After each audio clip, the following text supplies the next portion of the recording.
ठरलं तर मग या मालिकेच्या येणाऱ्या भागामध्ये आपण पाहणार आहोत की इकडे सायली आणि अर्जुनने ठरवलं असतं काय झालं तरी पण आपण आता या प्रियाला स्वयंपाक करायला लावायचं, कारण की तिला काही येत नाही. कारण आणि ती नाटक करते आणि जे आधी ती सांगितलं मी स्वयंपाक केला ते तिने हॉटेलमध्ये मागवलेलं असतं आणि ती घाबरते आणि ती सगळ्याची तयारी करायला लागते आणि ती पीठ मळायला लागते आणि पिठामध्ये पाणी किती घालावे आणि पीठ कसं मळू हे तिची कसरत चालू असते.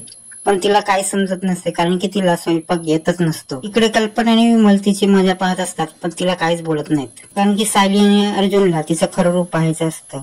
तेव्हा कल्पना तिला बोलते काय जमतं की नाही, काय येऊ का तुला मदत करायला. आणि प्रिया बोलते मला येतो ना स्वयंपाक, तू कशाला येतेस. मी तेव्हा हुशार का मारत. प्रिया बोलते तुम्ही काही येऊ नका, मी स्वयंपाक करते. आणि कुठल्या तोडून मला जेवण करायला येत नाही सांगायचं, त्यामुळे सायलीवर चढेल आणि मी खाली उतरेन, म्हणून ती स्वयंपाक करायला लागते. त्यानंतर पिठाच्या डब्यातनं पीठ काढताना तिच्या हातातनं स्टीलचा डबा पडतो. तेव्हा सगळ्यांना आवाज येतो आणि सगळे येतात आणि बोलतात काय जमतं ना.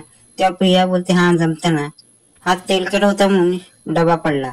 तेव्हा प्रिया समजते की आपल्याला काय जमणार नाही. तेव्हा ती ठरवते की जिथे घरगुती जेवण बनते तिथे आपण ऑर्डर करूया आणि तिथे ऑर्डर करते आणि बोलते मला ही ऑर्डर हवी होती. आणि अश्विनीला सांगते तुला कुठले कुठले पदार्थ आवडतात, ज्या पदार्थ अश्विनी सांगितलं असेल ते ऑर्डर करायला लागते. पण सायलीची तिच्यावर नजर असते. तेव्हा इथे सायली प्रियाला बोलते तू जे करतेस ते चुकीचं करते, कारण की माझं तुझ्यावर लक्ष आहे. तेव्हा इथे कल्पना आणि पूर्ण प्रियावर चिडते, बोलते की तू बाहेरून जेवण मागवतलास, तुला जमत नाही तर आम्हाला सांगायचं होतं ना. तेव्हा कल्पना बोलते की सायलीने केलं असतं, तुला येत नाही तर कशाला तू नाटक केलं. तेव्हा प्रिया बोलते मला त्रास होतोय, मला थोडं गरगरल्यासारखं होतं. तेव्हा कल्पना बोलते तू सांगायचं होतंस ना, आम्ही सायलीला करायला सांगितलं असतं ना. तेव्हा कल्पना बोलते की दुपारची वेळ झाली, आता अश्विनी कामावरून येईल ना. तेव्हा सायली बोलते तुम्ही काळजी करू नका, मी करते, कारण की कल्पनाला अश्विनीची काळजी असते. तेव्हा सायली कल्पनाला बोलते आपण दोघं मिळून जेवण करूया. आणि प्रिया बोलते मला यायला सगळं करायचं होतं म्हणून तिने हे केलं, कारण की तिला कल्पना बरोबर एकी करायची होती. इथे कल्पना आणि सायलीने जेवण बनवलं असतं आणि सगळं पाहिजे ते तिने बनवलेलं असतं. तेव्हा इथे अश्विन बोलायला लागतो की ते आवडीचं जेवण बनवलंय, सगळं मस्त सुपर बनवलंय. तेव्हा इथे तन्वी बोलायला लागते की हे सगळं जेवण मी तुला आवडतीचं बनवलेलं आहे. तेव्हा हे सगळं क्रेडिट घेत असताना पूर्ण प्रियाला बोलते की हा स्वयंपाक तू बनवलेलाच नाही आणि त्याचं क्रेडिट घेऊ नको, कारण की तुला काहीच येत नाही आणि तुला जेवण बनवणं येत नसल्यामुळे तू दुसरी बाहेरून जेवण मागवतेस. तो इथे प्रिया तोंडावर पडते, कारण की तिचं खरं रूप सगळ्यांसमोर आलं असतं, कारण की तिला जेवायला बनवायला येत नसतं. आणि अश्विनलाही समजलं असतं की प्रियाला जेवायला बनवायला येत नसतं. तेव्हा इथे जेवण झाल्यानंतर अश्विन आणि प्रिया रूम मध्ये जातात. तेव्हा प्रिया अश्विनला बोलते तू माझ्या रागवलायस ना. तेव्हा अश्विन बोलतो तू आजचा स्वयंपाक बनवलाच नाही, मला वाटलं की तू प्रतिमात्यासारखी जेवण बनवणारी सुगरण असशील. तेव्हा प्रिया बोलते की तू असं बोलू नकोस, कारण की मी तुझ्यासाठी जेवण बनवणार होती पण मला त्रास व्हायला लागला आणि मला डोकं गरगरायला लागला. पण त्यानंतर या सायलीनेच बनवलं, तिला पुढे करायची सवय आहे ना, तिनेच सगळं जेवण बनवलं. तेव्हा अश्विन बोलतो पुढे काय, तुला करायचं नव्हतं म्हणून तिने केलं, त्याला पुढे करायची काय, हे काय बोलतेस तू. तेव्हा ती प्रिया बोलते नाराज होऊ नको अश्विन, मी तुझ्यासाठी काही करायला तयार आहे. तेव्हा अश्विन बोलतो तू काही करू शकतेस. तेव्हा प्रिया बोलते मी काही करू शकते. अश्विन बोलतो तू फ्रेश हो, नंतर मी तुझ्याकडनं काय तर मागेन, तू नाकार देणार नाही. तेव्हा प्रिया बोलते नाही.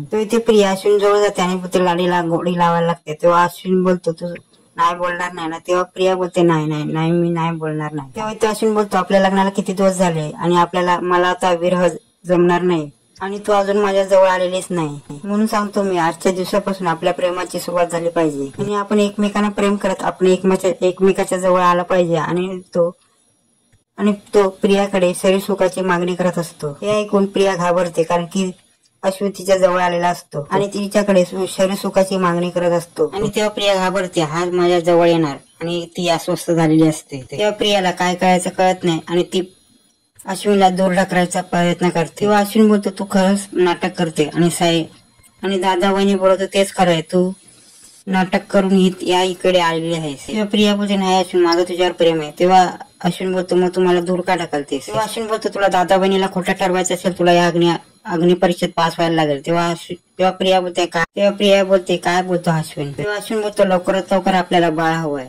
आणि त्यासाठी आपल्याला हे सगळं करायला लागेल आणि सगळ्यांची तोंड गप्प बसतील आणि तुझं माझ्यावर खरं प्रेम आहे सगळ्यांना कळेल आणि आपलं लग्न यशस्वी झालं आणि सगळ्या घरातले खुश होतील.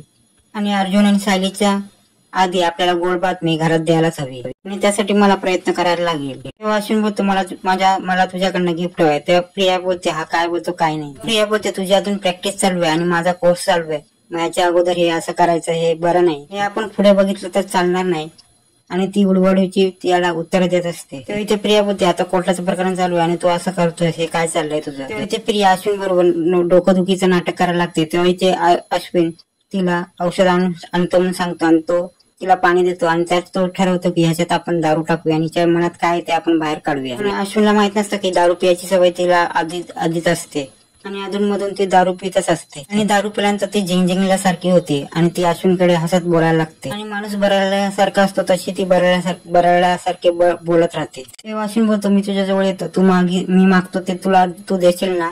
तेव्हा अश्विन बोलतो कुठलंही अंतर राहिलं नाही पाहिजे आणि तो तिच्या जवळ जातो आणि ती दारूचा घोट घेते आणि बोलते असं काही नाही माझं तुझ्यावर खरंच प्रेम नाही आहे आणि कोणी सांगितलं माझं तुझ्यावर प्रेम आहे. मी लग्न केलं फक्त तुझ्याशी कशाला काय अर्जुन साईला धडा शिकवण्यासाठी आणि या सुभेदार कुटुंबात कशाला आली आहे प्रॉपर्टी लुटण्यासाठी आणि अर्जुन सायलीला धडा शिकवण्यासाठी. आणि या सगळ्यामध्ये तू दुसरा कुठला विचार करू नकोस. मला अर्जुन बरोबर लग्न करायचं होतं पण मला त्याच्यावर लग्न करता आलं नाही. पण तू एकच आणि तुझ्यावर लग्न करून मी या घरात आली कारण की मला घरात यायचं होतं आणि या घराची प्रॉपर्टी या घरातली प्रॉपर्टी मला हवी होती. आणि इथे प्रिया दारू पिऊन सगळं बळत असते. तेव्हा अश्विनचं हे ऐकून अश्विनच्या पायाखालची जमीन सरकते.